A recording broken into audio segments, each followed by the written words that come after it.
بسم اللہ الرحمن الرحیم۔ الحمدللہ ہمارے ہاتھوں سے لگے ہوئے پودے اب درخت بن چکے ہیں۔ کچھ شجرکاری ایسی ہوتی ہے جو آپ کی پہچان بن جاتی ہے۔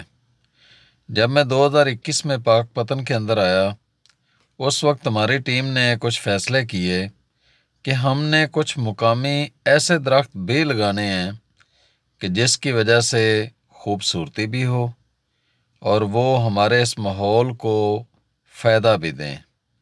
تو ان میں سے ایک یہ درخت گل نشتر کا ہے۔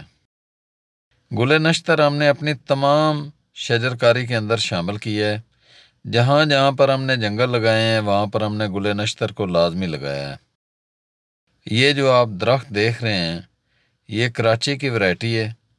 اس کے اوپر بہت ہی خوبصورت پھول آتے ہیں اور اتنا خوبصورتی کا یہ منظر پیش کر رہا ہوتا ہے کہ لوگ کھڑے ہو کر تصاویر اور ویڈیو بنانے پر مجبور ہو جاتے ہیں۔ یہ شجرکاری میں نے اپنے گاؤں کے اندر نیوال چشتیاں جو کہ پاک پتن سے چند کلومیٹر کے فاصلے پر ہے، وہاں پر آج سے کوئی 4 سال پہلے کی تھی۔